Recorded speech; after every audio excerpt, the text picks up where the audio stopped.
The annual St. Mary's Summer Fete unfolded across the village green with its familiar choreography of bunting, brass bands, and the gentle chaos of community celebration. Miss Jane Marple sat quietly beside the tombola stall, her knitting needles clicking in peaceful rhythm as she observed the pleasant tableau before her. The afternoon sun cast dappled shadows through the ancient oak leaves, illuminating children who darted between stalls, clutching sticky pennies, and adults who moved with the comfortable predictability of long-established social roles. Mrs. Amelia Finch, resplendent in her wide-brimmed hat adorned with silk poppies, held court near the prize roses, her voice carrying clearly as she pronounced judgment on the flower arrangements. She was a woman of formidable opinions and even more formidable roses, whose garden behind Elm House was considered the jewel of the village. Her sharp tongue had made her few friends, but many acquaintances who treated her with the careful respect reserved for those who possess both wealth and the inclination to use it as a weapon. Dr. Geoffrey Hartwell moved through the crowd with the easy authority of the village physician, pausing to chat with patients and neighbors alike. His wife, Sarah, hovered nearby, keeping a watchful eye on their son, Timothy, a serious boy of 9 who sat apart from the other children, absorbed in his sketchbook. The child had an unusual talent for capturing not just the appearance of things, but something deeper, an essence that often made adults uncomfortable when they glimpsed his work. Miss Marple's attention was drawn to young Timothy as he worked with intense concentration, his pencil moving rapidly across the page. When he finished, he held the drawing at arm's length, studying it with the critical eye of a much older artist. The sketch depicted Mrs. Finch's famous rose garden, but something was wrong with the scene. Among the carefully rendered blooms and the ornamental pond, a figure lay sprawled beside the water, and around the figure's neck was what appeared to be a bright red scarf, twisted tight. "Timothy, dear," Miss Marple said gently, approaching the boy with her characteristic smile. "What an interesting garden you've drawn. Is that Mrs. Finch's prize roses?" The boy nodded solemnly. "I dreamed about it last night," he said quietly. "Someone was lying there, by the pond. They looked very still." His young face was troubled, as if the dream had left him with an uneasiness he couldn't quite express. Dr. Hartwell appeared at his son's shoulder, glancing at the drawing with the practiced eye of a man accustomed to children's flights of imagination. "Timothy has very vivid dreams," he explained to Miss Marple. "Sometimes they seem quite real to him." But Miss Marple noticed something in the boy's expression that suggested this was more than mere imagination. She had long ago learned that children often perceived truths that adults missed, their minds unclouded by the assumptions and prejudices that came with age. The peaceful afternoon was shattered by a piercing scream from the direction of Elm House. Miss Dolly Bunt, the vicarage maid, stumbled onto the green, her face ashen and her hands trembling as she clutched an empty flower basket. "It's Mrs. Finch," she gasped, her voice barely audible above the sudden silence that had fallen over the fete. "In her garden, by the pond. Oh dear Lord, she's dead." The crowd surged toward Elm House, led by Dr. Hartwell and Constable Williams, but Miss Marple remained where she was, her keen eyes taking in the reactions of those around her. She noticed how Timothy had gone very pale, his gaze fixed not on the commotion, but on his drawing, as if seeing it with new and terrible understanding. When the doctor returned 20 minutes later, his face was grim. Mrs. Finch had been found beside her ornamental pond, strangled with her own silk scarf. The same bright red scarf she had been wearing that morning, now twisted around her neck in a cruel parody of decoration. Miss Marple glanced once more at Timothy's drawing, noting how precisely it matched the scene that had just been discovered. The boy sat frozen, his pencil still clutched in his small hand, staring at the prophetic image he had created hours before the murder occurred. "Most interesting," Miss Marple murmured to herself, her fingers resuming their steady rhythm with the knitting needles. "Most interesting indeed." The summer fete continued around them, but the innocent joy had been replaced by whispered conversations and sideways glances. In the space of a single afternoon, their peaceful village had been transformed into something altogether more sinister, and at the center of it all was a child's drawing that had somehow captured a murder before it happened. As the shadows lengthened across the green, Miss Marple found herself wondering not just who had killed Mrs. Finch, but how young Timothy had known to draw what he had never seen.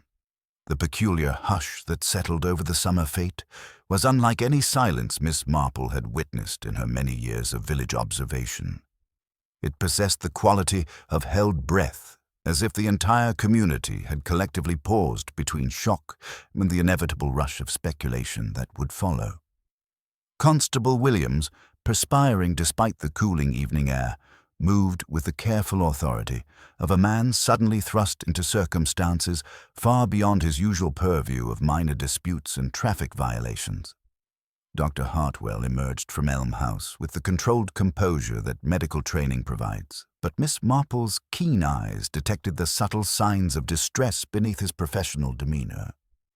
He spoke quietly with the constable, their hushed conference punctuated by grave nods and meaningful glances toward the growing crowd of villagers who had abandoned their fete activities to cluster near the garden gate. "I didn't mean it to happen," Timothy said suddenly, his small voice cutting through the adult murmurs around him. His mother, Sarah, immediately wrapped her arms around him, her own face pale with a complex mixture of maternal protection and barely concealed anxiety.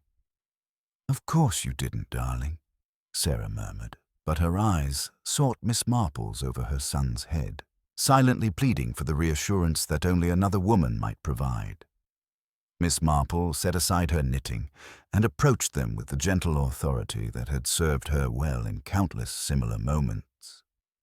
"Children do not cause terrible things by drawing them, Timothy," she said softly. "They simply notice things that adults often miss.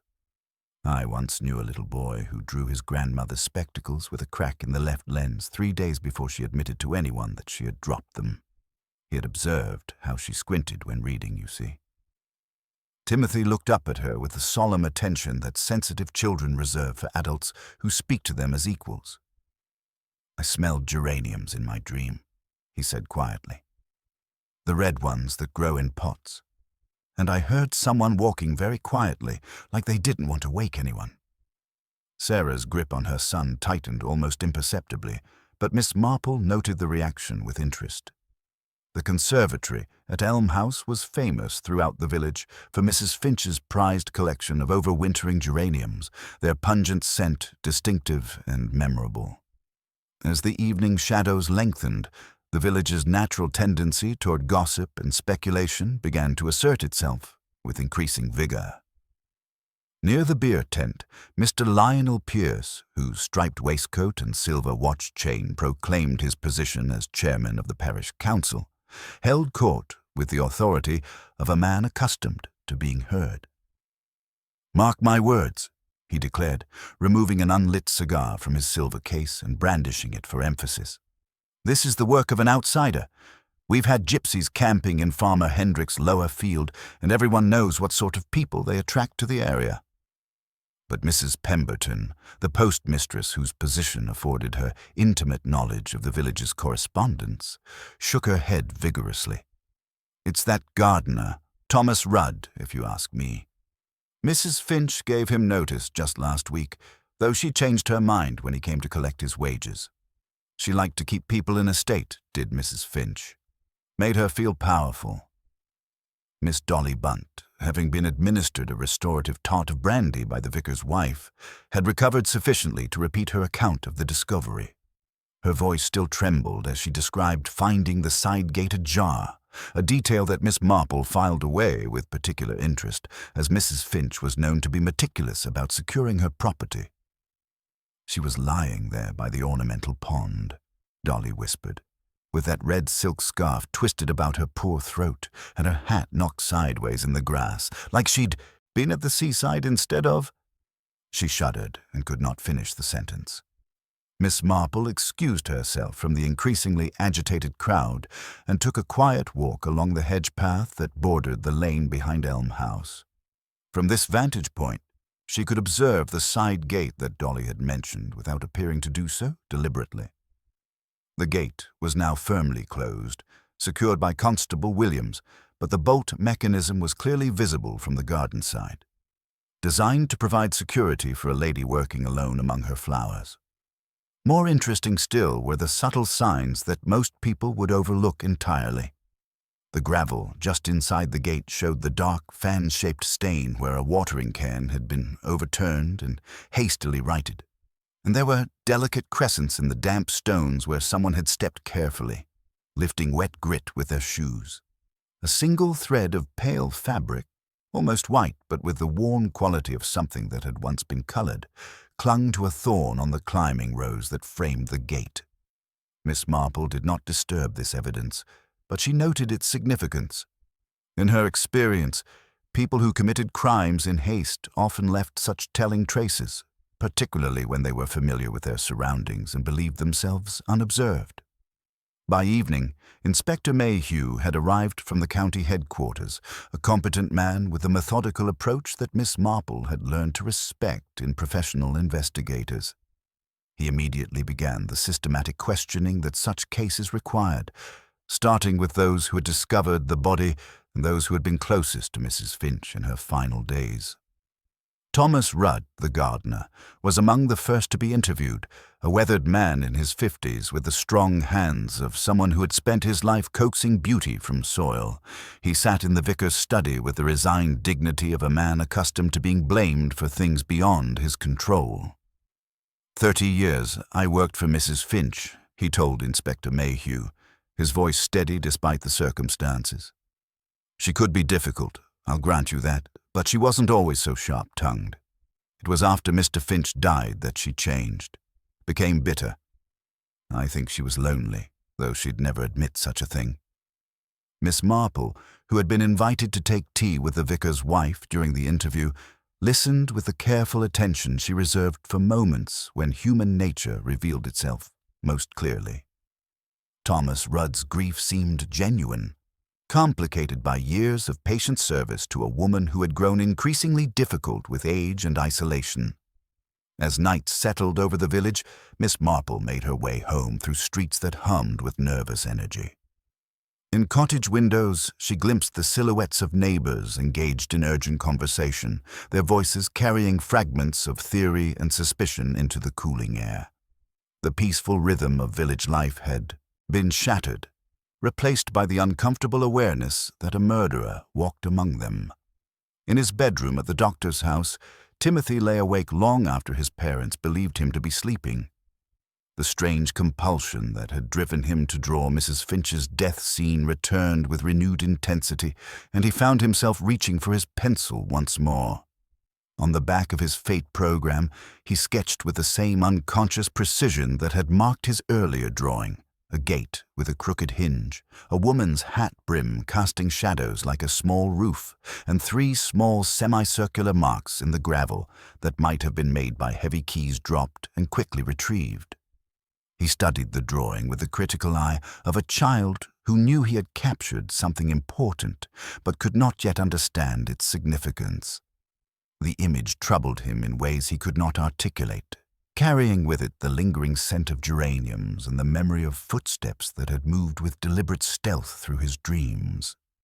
Miss Marple, settling into her own bed with a cup of tea that had steeped a trifle too long, reflected on the day's events with the methodical approach that had served her well in previous encounters with human wickedness.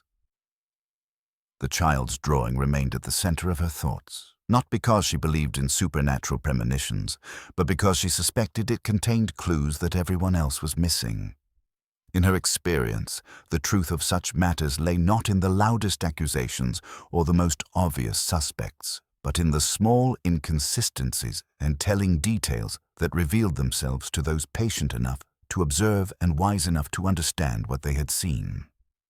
The murderer of Mrs. Finch was undoubtedly someone who knew her habits, someone familiar with her garden and her routines. But more than that, It was someone who understood the precise nature of her vulnerabilities. And that, Miss Marple reflected as she turned off her bedside lamp, was a very specific and revealing kind of knowledge indeed. The morning after Mrs. Finch's murder dawned with the peculiar clarity that often follows violent disruption, as if nature itself sought to compensate for human darkness with exceptional brightness. Miss Marple rose early, as was her custom, and found herself drawn to her front garden where the delphiniums required deadheading. From this position, she had an excellent view of the comings and goings along the main village street, observing with interest the unusual patterns of movement that grief and suspicion had imposed upon the community's normal rhythms. Dr. Hartwell emerged from his house at precisely 7:30, his medical bag in hand, and his face bearing the weight of a man who had spent the night attending to more than physical ailments. What struck Miss Marple as particularly significant was the careful way Sarah Hartwell watched her husband's departure from their front window, her expression troubled by concerns that extended beyond mere wifely solicitude. When Timothy appeared beside his mother, still in his night clothes, Sarah immediately drew the curtains closed with a sharp movement that suggested anxiety rather than consideration for the boy's privacy. Miss Marple's contemplation was interrupted by the arrival of Mrs. Pemberton, the postmistress, whose official duties provided her with legitimate access to village intelligence and an irrepressible need to share it.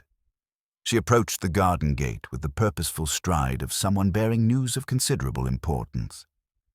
"Such terrible business, Miss Marple," Mrs. Pemberton began, her voice pitched at the level reserved for matters of grave significance. "Inspector Mayhew has been asking the most pointed questions about Mrs. Finch's correspondence, particularly her recent letters. It seems she had been writing to her solicitor with unusual frequency these past few weeks. 3 separate letters just this week alone, and one marked urgent." This intelligence confirmed Miss Marple's growing suspicion that Mrs. Finch's murder was rooted in something more complex than simple robbery or passion.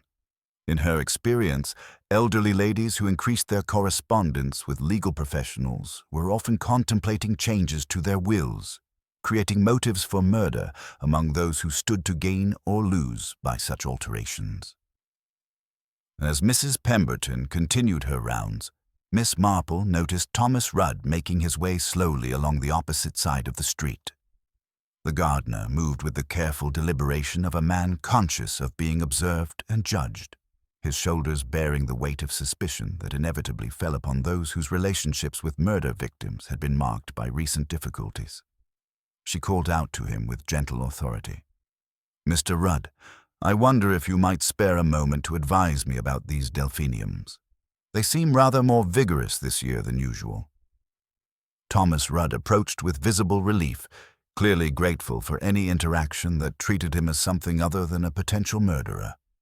His weathered face showed strain, but his eyes remained clear and direct as he examined Miss Marple's flowers with professional interest.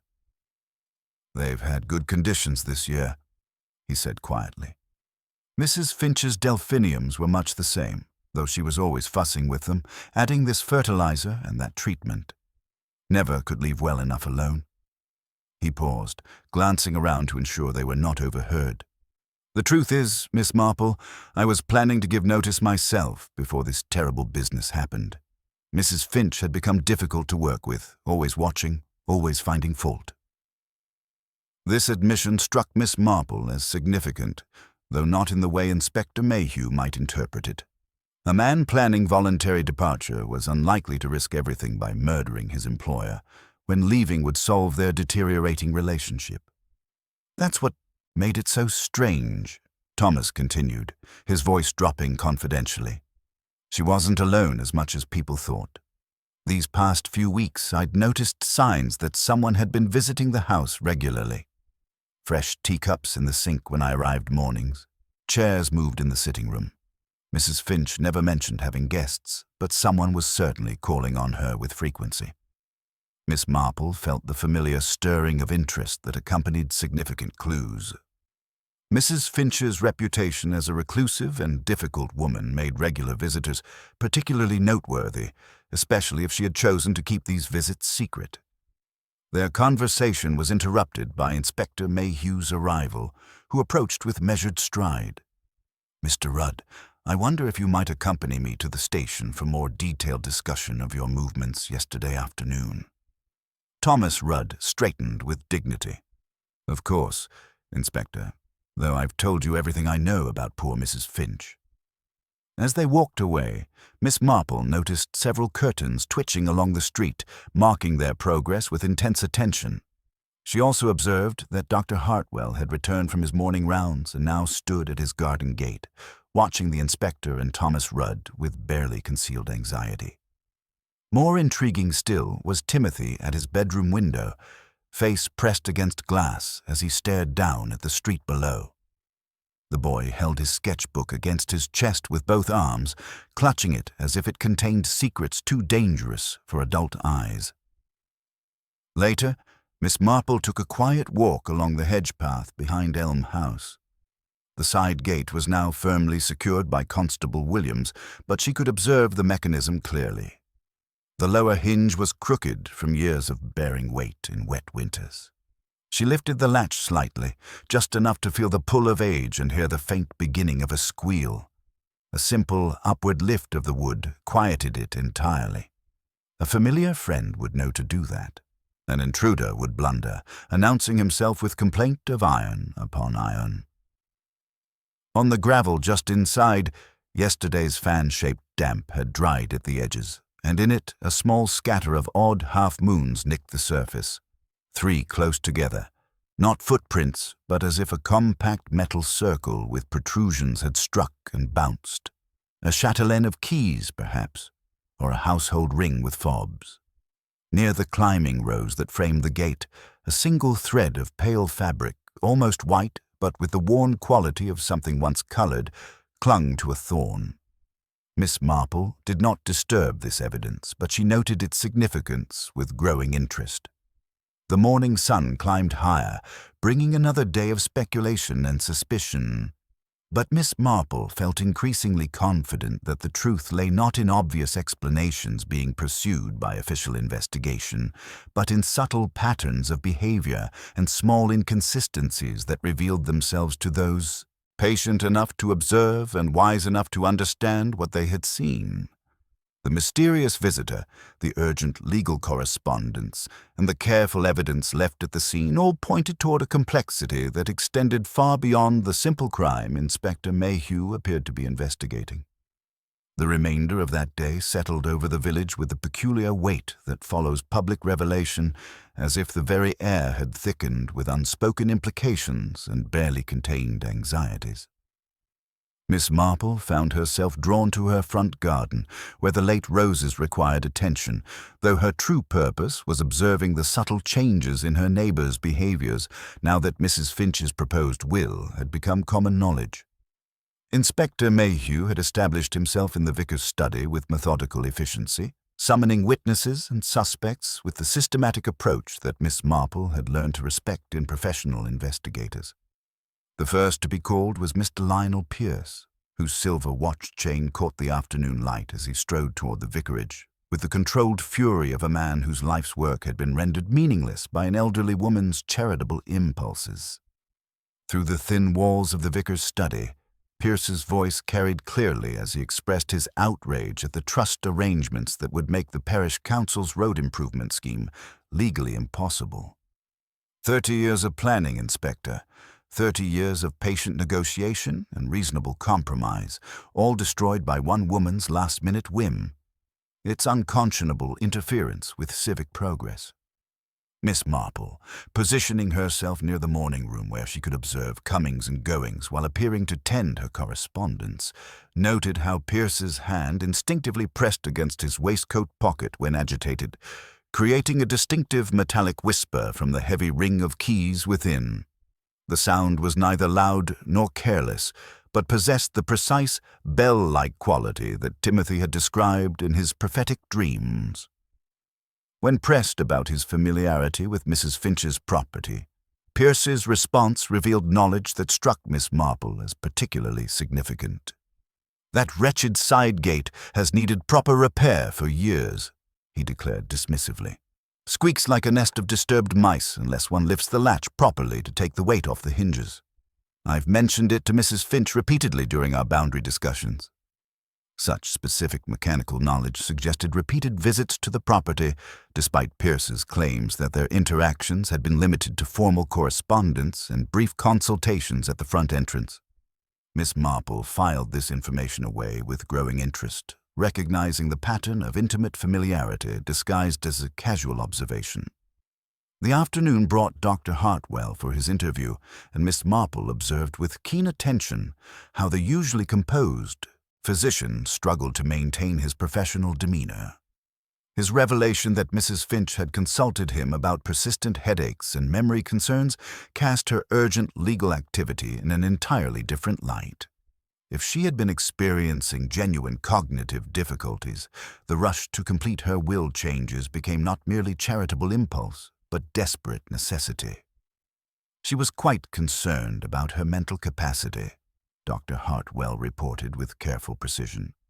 Asked specifically about the legal implications of cognitive impairment, whether such conditions might affect the validity of important documents, I assured her that occasional forgetfulness was normal at her age, but she seemed unconvinced.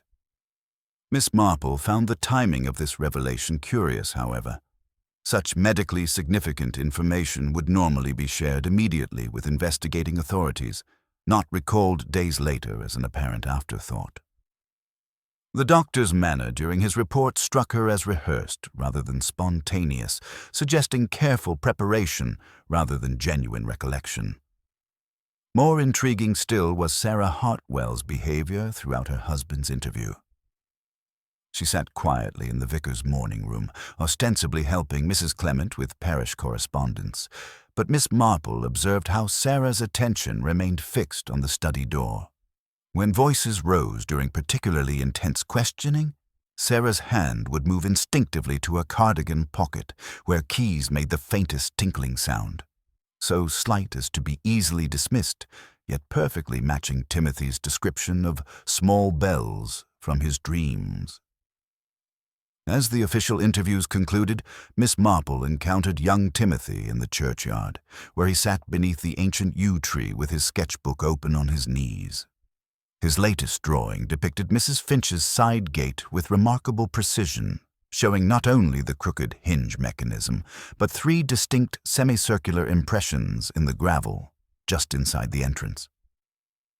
"It's the gate that squeaks," Timothy explained solemnly when Miss Marple approached. "But it didn't squeak in my dream. Someone knew exactly how to open it quietly, like they'd done it many times before."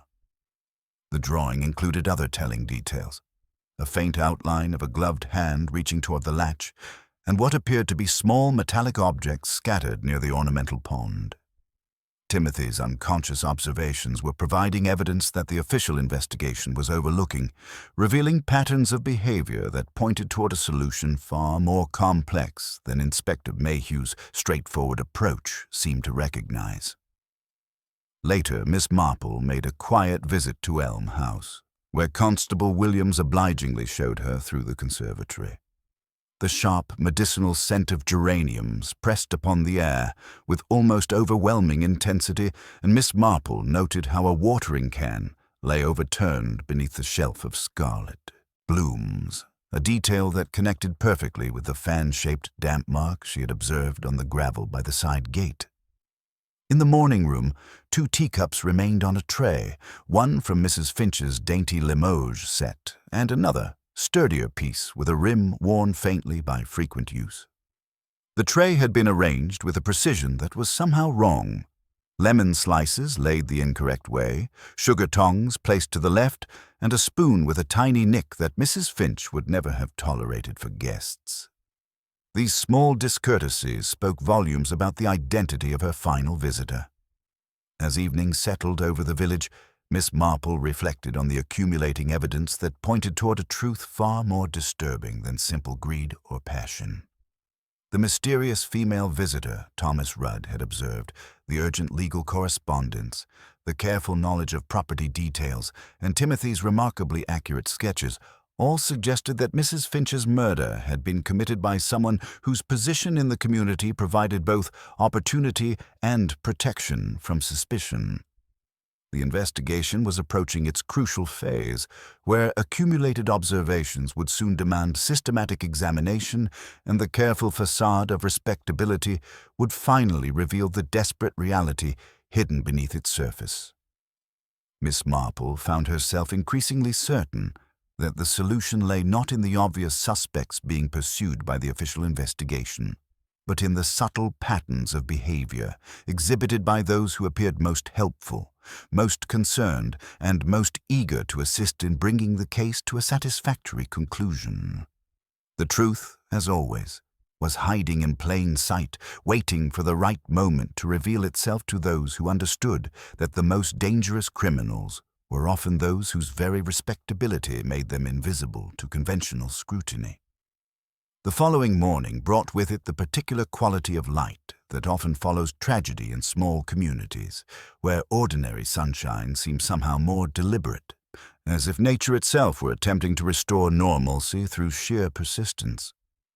Miss Marple found herself invited to take tea with Mrs. Clement at the vicarage, where several ladies had gathered under the charitable pretense of organizing meals for those affected by recent events, though everyone understood the true purpose was the systematic sharing of observations and theories.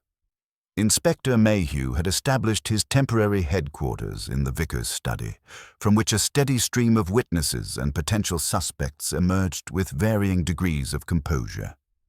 Miss Marple, settling herself near the sitting-room window with her knitting, found this arrangement provided an excellent vantage point for observing both the official investigation and the community's reaction to it.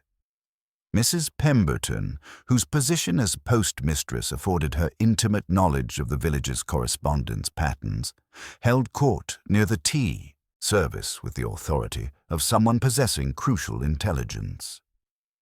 3 separate letters to Messrs. Hartwell and Pike in the past fortnight, she repeated for the benefit of those who had not yet heard this information, and 1 registered packet that arrived yesterday morning, though poor Mrs. Finch was no longer alive to receive it.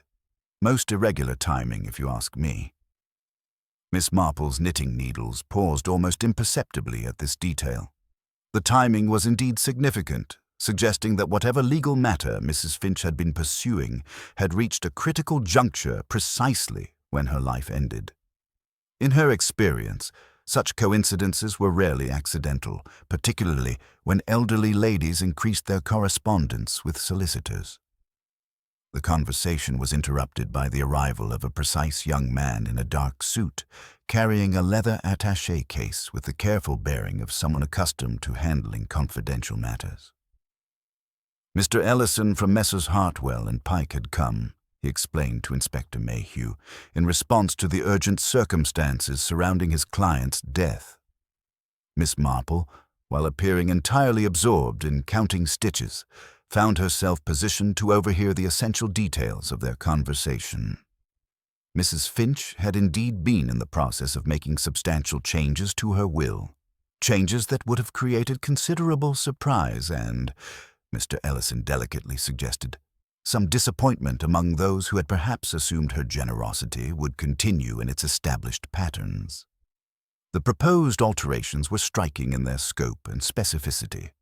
Elm House was to be placed in trust as a convalescent home for children recovering from serious illness, with the medical oversight to be provided by Dr. Hartwell's practice. Additionally, Thomas Rudd was to receive a substantial annuity in recognition of his 30 years of faithful service. Most significantly for the village's future development, the parish council's long-standing option to purchase the boundary strip for road widening would become legally impossible under the trust arrangements. Inspector Mayhew received this information with the satisfaction of a man who preferred clear motives to mysterious circumstances. The financial implications created a neat roster of potential suspects, each with comprehensible reasons for preventing Mrs. Finch from completing her legal revisions. As the afternoon progressed, Miss Marple excused herself for a contemplative walk that happened to take her past the doctor's house. In the front garden, she discovered Timothy seated beneath an apple tree, his sketchbook open on his knees and his pencil moving with the intense concentration she had observed before. When he noticed her approach, the boy immediately closed the book and held it protectively against his chest. "Good afternoon, Timothy," Miss Marple said gently, settling herself on the garden bench with careful movements. "I hope you're feeling somewhat better today. Yesterday was quite overwhelming for everyone." The boy nodded solemnly but remained silent, his grip on the sketchbook tightening. Miss Marple had learned long ago that children often responded better to indirect approaches than to direct questioning. "I've always admired artistic talent," she continued conversationally. "Drawing people requires such careful observation, don't you think? One must notice not just how they look, but how they move, how they carry themselves." Timothy's eyes brightened despite his obvious anxiety. "Most people don't really see things," he said quietly. "They look, but they don't notice the important parts." "And what are the important parts?" The boy considered this with characteristic seriousness. "The things that don't match. Like when someone says they're not worried but their hands are shaking, or when they're trying to be quiet but their keys keep making little sounds." Miss Marple felt the familiar stirring that accompanied significant revelations. "Keys can indeed be quite revealing," she agreed mildly. Timothy nodded emphatically. "In my dream about Mrs. Finch's garden, someone was trying to walk very quietly, but they had keys that made tiny sounds when they moved. Not jingling exactly, more like small bells." He paused, then opened his sketchbook to show her his latest drawing. The image depicted the side gate from an unusual angle, with particular attention paid to the latch mechanism and the ground beneath. But what struck Miss Marple as most significant were the 3 distinct semicircular impressions Timothy had rendered in the gravel, precisely matching the marks she had observed during her own examination of the scene. "You have a remarkable memory for detail," Miss Marple observed, studying the drawing carefully. "These marks in the gravel, for instance, they suggest something round and heavy was dropped and quickly retrieved." "Like a ring of keys," Timothy said matter-of-factly. "The kind that makes different sounds depending on what's attached to them." As Miss Marple prepared to continue her walk, she reflected on the accumulating evidence that pointed toward a truth far more complex than Inspector Mayhew's investigation seemed to recognize. The mysterious visitor, Thomas Rudd, had mentioned, the urgent legal correspondence, the careful evidence at the scene, and now Timothy's remarkably specific observations all suggested that Mrs. Finch's murder had been committed by someone intimately familiar with her habits and routines. More significantly, the murderer appeared to be someone whose presence in Mrs. Finch's garden would not have seemed unusual or threatening. Someone who possessed the kind of detailed knowledge about the property that came only from regular, authorized access. The codicil to the will had created a ticking clock for someone who stood to lose substantially by its completion, and that someone had acted with the desperate efficiency of a person who understood exactly how much time remained.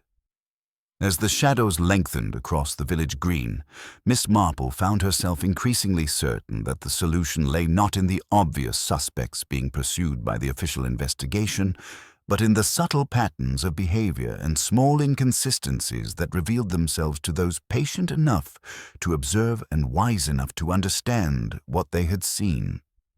The truth, as always, was hiding in plain sight, waiting for the right moment to reveal itself to those who knew how to look. The revelation of Mrs. Finch's proposed will changes rippled through the village with the inexorable force of disturbed water, each concentric circle of gossip carrying fresh implications and barely concealed resentments. Miss Marple, maintaining her position near the vicarage tea service, observed with particular interest how each person absorbed this intelligence according to their own circumstances and character. Mr. Lionel Pierce arrived for his interview with Inspector Mayhew, bearing the controlled fury of a man whose life's work had been rendered meaningless by an elderly woman's charitable impulses. His silver watch chain caught the afternoon light as he settled into the vicar's study chair, and Miss Marple noted the way his hand instinctively pressed against his waistcoat pocket when the heavy ring of keys within shifted with a distinctive metallic whisper. 30 years I've worked toward that road improvement, Pierce declared, his voice carrying clearly through the thin walls. The parish council has been patient, reasonable, willing to pay fair market value for that boundary strip. Now we're told it will be legally impossible under trust arrangements. It's unconscionable interference with civic progress. Inspector Mayhew's questions were methodical and predictable, establishing Pierce's whereabouts during the crucial afternoon hours. The chairman's responses were equally precise, supported by multiple witnesses who could vouch for his presence at the fete's administrative duties. Yet when asked about his familiarity with Mrs. Finch's property, Pierce's answer revealed knowledge that struck Miss Marple as particularly significant. That wretched side gate has needed proper repair for years, he said dismissively. Squeaks like a nest of disturbed mice unless one lifts the latch properly to take the weight off the hinges. I've mentioned it to Mrs. Finch repeatedly during our boundary discussions. Miss Marple's knitting needles paused almost imperceptibly. Such specific mechanical knowledge suggested repeated visits to the property, despite Pierce's claims that their interactions had been limited to formal correspondence and brief consultations at the front entrance. The afternoon brought another significant development when Thomas Rudd returned from his interview with additional information that cast the investigation in an entirely different direction. Miss Marple encountered him near the churchyard, where he was tending the grave flowers with the methodical care that characterized all his work. "I've been thinking about something I mentioned to the inspector," Thomas said quietly, glancing around to ensure their privacy. "That business about Mrs. Finch having regular visitors these past weeks. Yesterday afternoon, just before the fete began, I saw her speaking quite intensely with a well-dressed woman near the side gate. I didn't recognize her, though she seemed familiar with the property." Miss Marple encouraged him to continue with gentle questions that drew out crucial details. The visitor had been agitated, Thomas recalled, clutching an ornate handbag and speaking in urgent, hushed tones. As she departed, apparently distressed by whatever conversation had transpired, she dropped something small and metallic that bounced against the gravel with a distinctive sound. "Like tiny bells," Thomas said, unknowingly echoing Timothy's description from his prophetic dream. "I thought perhaps it was jewelry or a decorative key ring, but I was too far away to see clearly." This testimony aligned perfectly with the physical evidence Miss Marple had observed at the scene. The semicircular impressions in the gravel that suggested something round and heavy had been dropped and quickly retrieved. The mysterious visitor represented a significant gap in the investigation's focus, someone whose presence at the property would not have seemed unusual to neighbors, but whose identity remained unknown. Dr. Hartwell's behavior throughout these revelations struck Miss Marple as increasingly complex and troubling.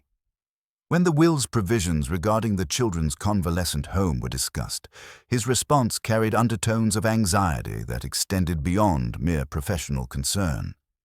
His wife, Sarah, displayed even more obvious distress, her hands trembling as she served tea and her eyes constantly seeking her husband's face as if searching for reassurance he could not provide. Miss Marple observed Sarah's worn cardigan with particular interest, noting how a single pale thread had worked loose from the cuff, the same tired, faded quality as the thread she had observed clinging to the climbing rose at Mrs. Finch's side gate.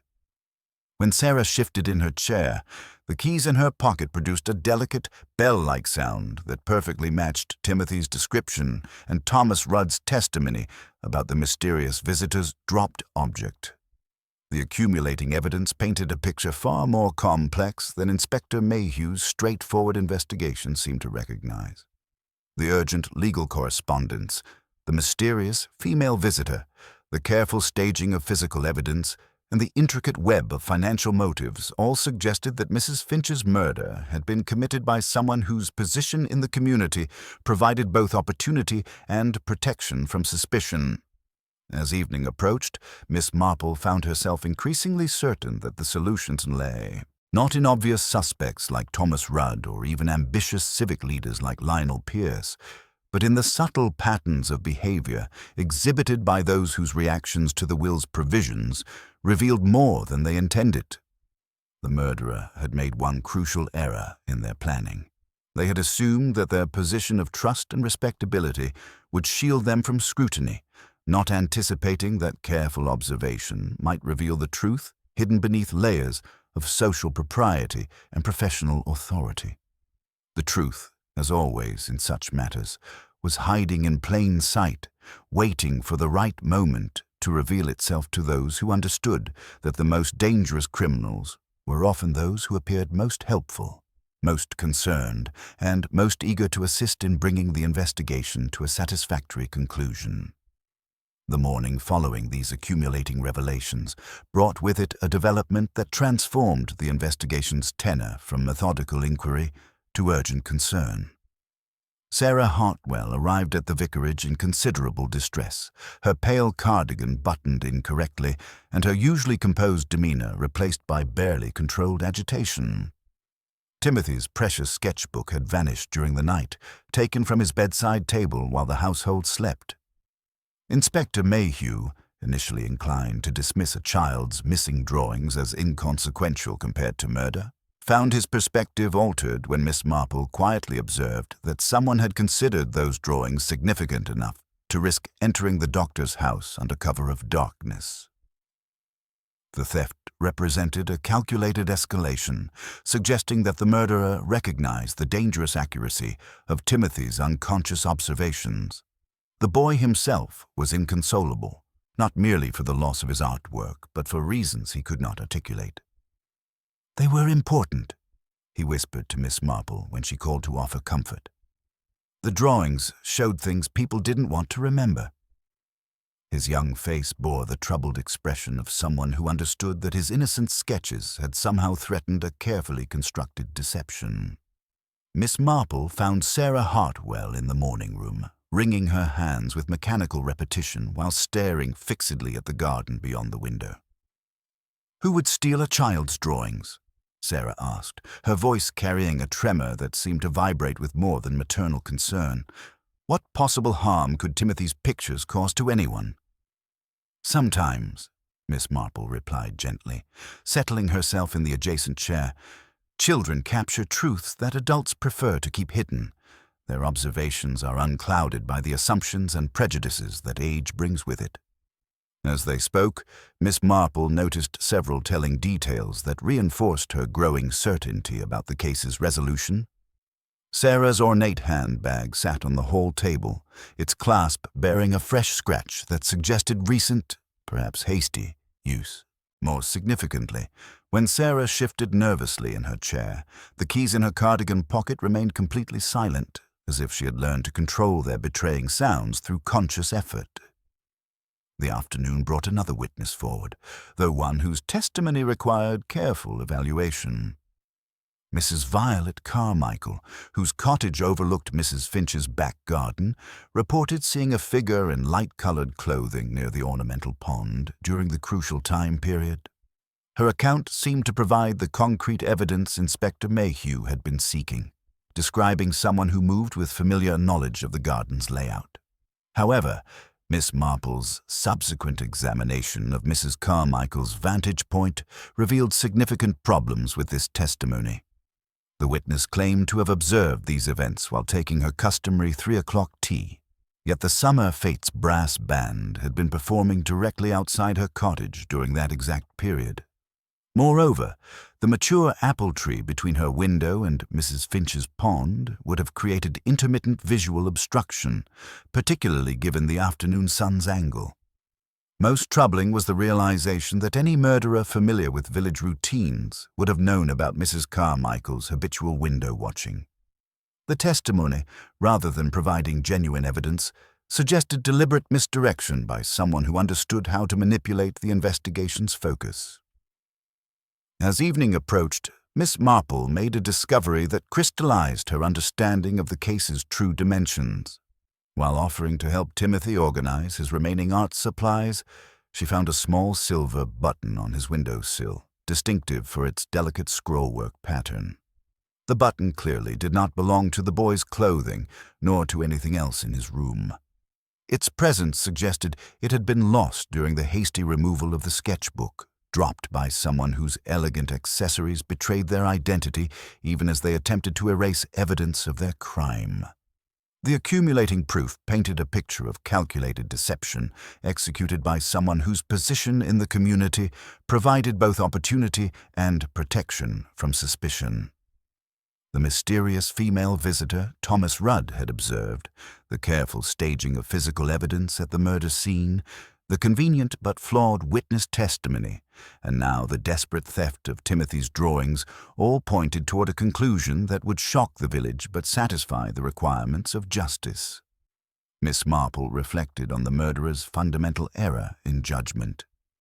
They had assumed that their respectability and apparent helpfulness would shield them from scrutiny, not anticipating that patient observation might reveal the truth hidden beneath layers of social propriety and professional authority. The theft of Timothy's sketchbook, rather than protecting them, had instead demonstrated the very desperation and intimate knowledge that confirmed their guilt. The truth was indeed hiding in plain sight, waiting for the right moment to reveal itself to those who understood that the most dangerous criminals were often those who appeared most concerned with seeing justice served. As Miss Marple prepared for bed that evening, she found herself looking forward to that moment of revelation with the quiet satisfaction of someone who had learned to read human nature's most subtle and revealing patterns. The investigation had reached its crucial turning point, where accumulated evidence would soon demand acknowledgement, and the careful facade of innocence would finally crumble under the weight of observable truth. The morning following the theft of Timothy's sketchbook brought with it a development that would prove crucial to Miss Marple's understanding of the case's true dimensions. Mrs. Pemberton arrived at the vicarage in a state of considerable agitation, having encountered what she described as most irregular behavior at the post office. A veiled woman had appeared precisely at opening time, presenting a typed note claiming authorization to collect Mrs. Finch's registered packet on behalf of the solicitor's office. "I refused, naturally," Mrs. Pemberton declared with satisfaction. "Registered post requires proper identification, and there was something altogether suspicious about the entire transaction. The woman's gloves carried the distinct scent of geraniums, most unusual for someone claiming legal authority. When I mentioned this observation, she departed with unseemly haste." Miss Marple absorbed this intelligence with growing interest.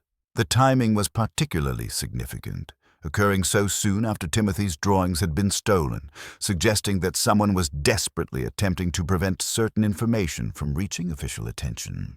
The registered packet clearly contained documents of considerable importance to the murderer's continued freedom. Inspector Mayhew's subsequent consultation with Mr. Ellison revealed the packet's contents to be even more damaging than anticipated.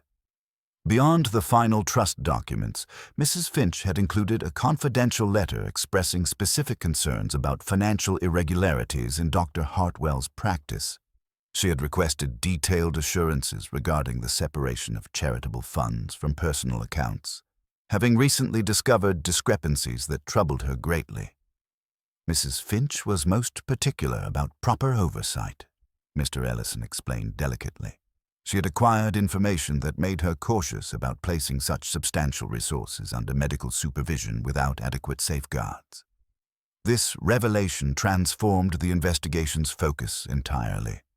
The proposed children's convalescent home, rather than representing salvation for the Hartwell family's financial difficulties, would have subjected their accounts to precisely the scrutiny they could least afford. Mrs. Finch's death before completing, the legal arrangements had prevented this dangerous examination while preserving the old will's more favorable provisions. The afternoon brought Timothy to Miss Marple's cottage, having escaped his mother's increasingly vigilant supervision with the determination that only deeply troubled children possess. In his small hands, he clutched a single sheet of paper, carefully folded and obviously precious to him. "I hid this one when I heard someone coming up the stairs," he whispered, glancing anxiously toward the lane. "It's the most important drawing of all, the one that shows everything clearly." The sketch he revealed took Miss Marple's breath away with its prophetic accuracy. Timothy had captured not merely the murder scene, but the murderer in the act, showing a woman in a pale cardigan strangling Mrs. Finch with a red silk scarf. Most significantly, the drawing included scattered keys beside the ornamental pond and depicted a distinctive tear in the murderer's glove, details that could only have been observed by someone present during the crime. "I drew this the night before it happened," Timothy said solemnly. "In my dream, I could see her face clearly. She was crying while she did it, like she didn't want to but couldn't stop herself." Armed with this evidence and her accumulating observations, Miss Marple decided the time had come for a direct but subtle test of her theory. She called upon Sarah Hartwell that afternoon, ostensibly to offer comfort regarding Timothy's distress over his missing artwork. Sarah received her with strained politeness, her usual composure clearly deteriorating under the pressure of maintaining her deception. Her hands betrayed constant nervous movement, and Miss Marple noted that she wore a different cardigan from the pale one observed consistently throughout the investigation. "Such a terrible ordeal for young Timothy," Miss Marple began gently, settling into her chair with deliberate casualness. "To have his precious drawings taken. Children are so sensitive to such violations of their private world." "He keeps saying they were important," Sarah replied, her voice carrying a tremor of barely controlled anxiety. "I tell him it was merely a prank, but he won't be comforted." Miss Marple nodded sympathetically, then reached into her handbag with seeming casualness. "I found this on Timothy's windowsill yesterday morning, dear. I thought perhaps it might belong to you." She extended her palm, revealing the small silver button with its distinctive scrollwork pattern. Sarah's reaction was immediate and devastating. The color drained from her face entirely, her breath catching audibly as she stared at the evidence of her presence in Timothy's room during the theft. "It's mine," she stammered finally, her voice barely audible. "It must have come loose when I was helping Timothy clean his room. Such a messy boy." The explanation tumbled out too quickly, lacking entirely the ring of truth. Miss Marple allowed her to take the button, observing how Sarah clutched it as if it were her last hope of salvation. "How curious," Miss Marple mused thoughtfully. "Such distinctive workmanship. I believe I noticed similar ornamentation on your handbag at the fete, though that piece appeared securely attached." Sarah's gaze snapped involuntarily to her handbag, where the fresh scratch on its clasp seemed to gleam accusingly in the afternoon light. Her attempt at casual explanation failed utterly, her voice cracking under the strain of maintaining her deception. As Miss Marple continued her gentle but relentless questioning, touching on the silent keys, the torn glove, and the thread caught on the climbing rose, Sarah's carefully constructed facade began to crumble. Her pacing became agitated, her denials increasingly desperate, until finally she stopped with her back to Miss Marple, shoulders heaving with silent sobs. "You don't understand," Sarah whispered finally, her voice choked with despair. "You couldn't possibly understand what she was going to do to us, to Geoffrey, to Timothy." Miss Marple regarded her with steady compassion, allowing the confession to hang in the air between them. The psychological test had succeeded completely, revealing not only Sarah's guilt, but the desperate fear that had driven her to murder. The truth was finally emerging from its careful concealment, ready for the inevitable moment of complete revelation that would restore justice to their troubled village. The pattern was now clear, waiting only for the final confrontation that would expose every detail of Sarah Hartwell's carefully planned but ultimately doomed deception. The silver button seemed to burn in Sarah's palm as she stared at it with the horrified fascination of someone confronting inescapable evidence of their own destruction. Miss Marple observed the transformation with the patient attention of someone who had witnessed many such moments of truth, noting how the careful composure that had sustained Sarah through days of deception finally began to crumble under the weight of accumulated proof. "You don't understand the impossible position we were in," Sarah whispered, her voice carrying the hollow quality of exhausted desperation. "Jeffrey never intended any harm.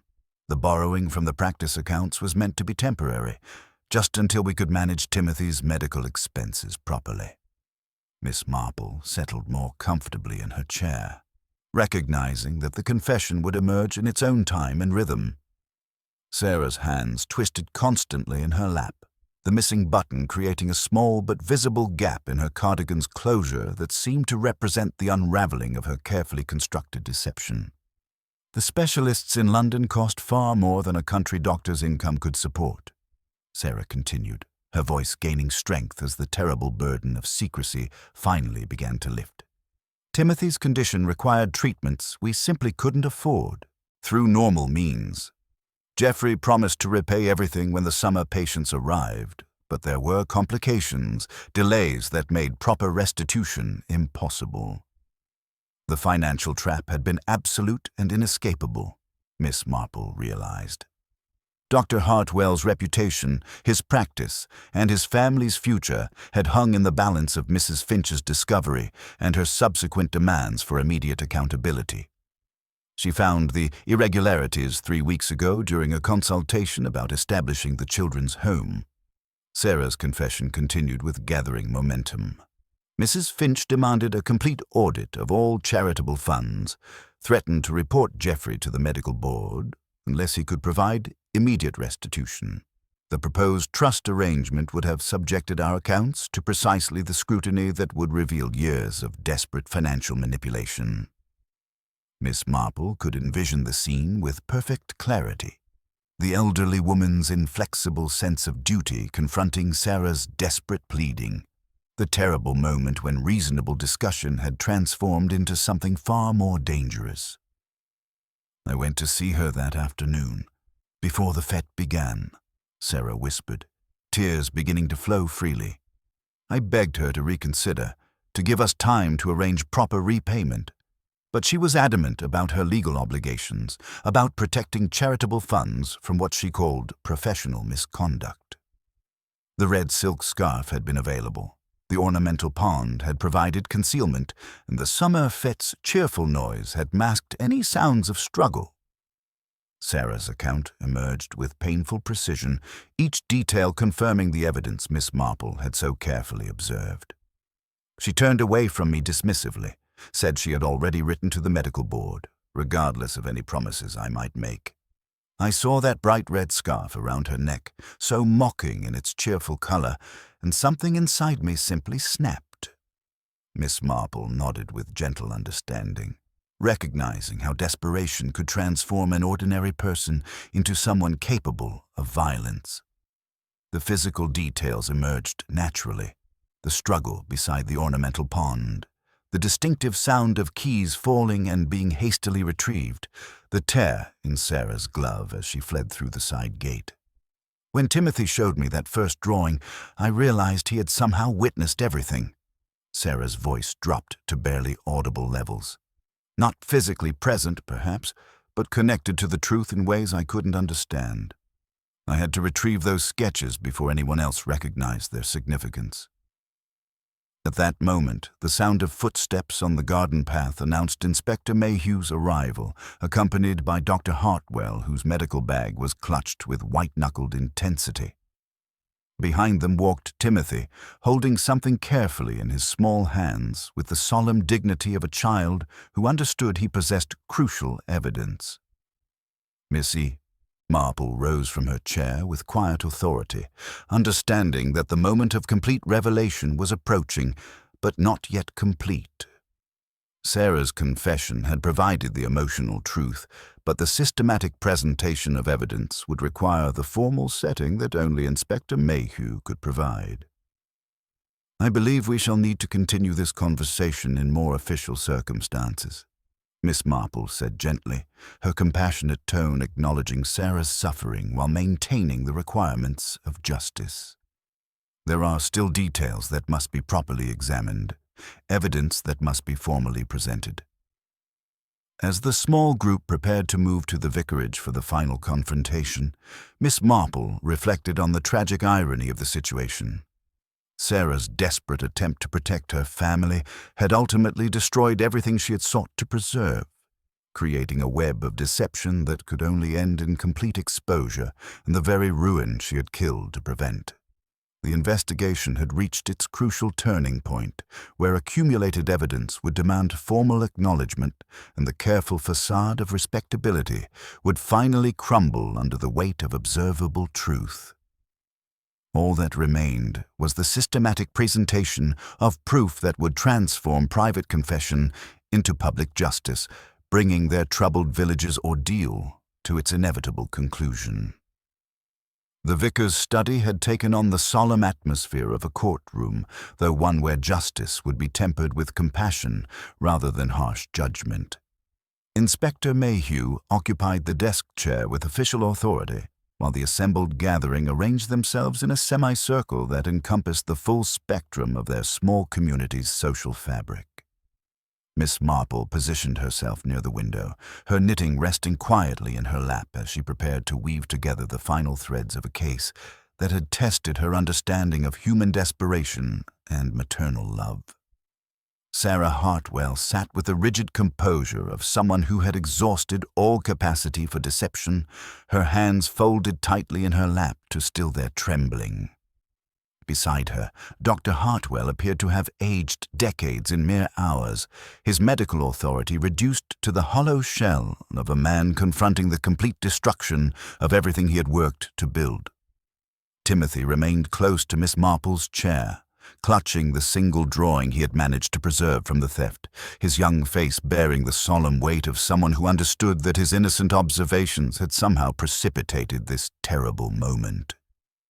The solution to Mrs. Finch's murder, Miss Marple began with gentle authority, lay not in dramatic revelations or exotic poisons, but in the accumulation of small details that revealed themselves to those patient enough to observe.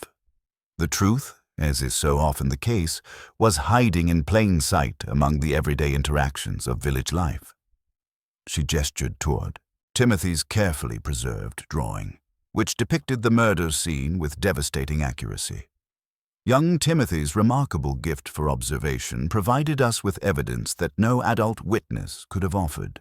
His drawings captured not only the physical details of the crime, but the emotional truth of what transpired in Mrs. Finch's garden that afternoon. Inspector Mayhew leaned forward as Miss Marple continued her methodical presentation. The physical evidence formed a clear pattern once properly examined. The semicircular impressions in the gravel beside the ornamental pond matched the distinctive marks that would be made by a compact ring of keys dropped in haste and quickly retrieved. Mr. Rudd observed such an incident, describing the sound as like tiny bells, precisely matching Timothy's dream recollections. She produced the small silver button from her reticule, placing it quietly on the desk, where its scrollwork pattern caught the afternoon light. This button, found on Timothy's window sill after his sketchbook was stolen, bears the distinctive ornamentation that matches Mrs. Hartwell's handbag exactly. Its presence there could only be explained by someone's hurried entry into the boys' room during the night. The pale thread came next, carefully preserved between sheets of tissue paper. This fragment, caught on the climbing rose at Mrs. Finch's side gate, matches perfectly the worn fabric of a well-loved cardigan. The tear in the material, depicted so accurately in Timothy's drawing, occurred during the murderer's hasty departure through the garden gate. Miss Marple's voice remained gentle but inexorable as she continued. The scent of geraniums provided another crucial connection. Mrs. Pemberton noted this distinctive fragrance on the gloves of a veiled woman who attempted to collect Mrs. Finch's registered packet from the post office. Only someone with intimate access to the conservatory at Elm House would carry such a telltale scent. She turned her attention to the motive that had driven an ordinary woman to commit an extraordinary crime. Mrs. Finch's proposed will changes would have created more than charitable benefit. The establishment of a children's convalescent home under medical supervision would have required detailed financial oversight, precisely the scrutiny that Dr. Hartwell's practice could not withstand. The borrowing from charitable funds, undertaken with the best of intentions to cover Timothy's medical expenses, had created an impossible situation when Mrs. Finch discovered the irregularity. Dr. Hartwell's face crumpled as the full scope of his family's tragedy became clear to everyone present. His desperate attempts to provide for his son's medical needs had created the very circumstances that drove his wife to murder. The registered packet contained Mrs. Finch's formal complaint to the medical board. Miss Marple continued softly. Her inflexible sense of duty would not permit her to overlook what she perceived as professional misconduct, regardless of the human cost. When Mrs. Hartwell's desperate pleading fell on deaf ears, desperation transformed into something far more dangerous.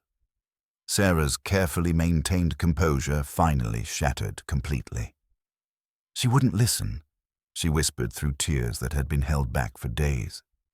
I begged her to understand that Geoffrey never meant any harm, that we would find a way to repay everything, but she just turned away from me, said the matter was already decided.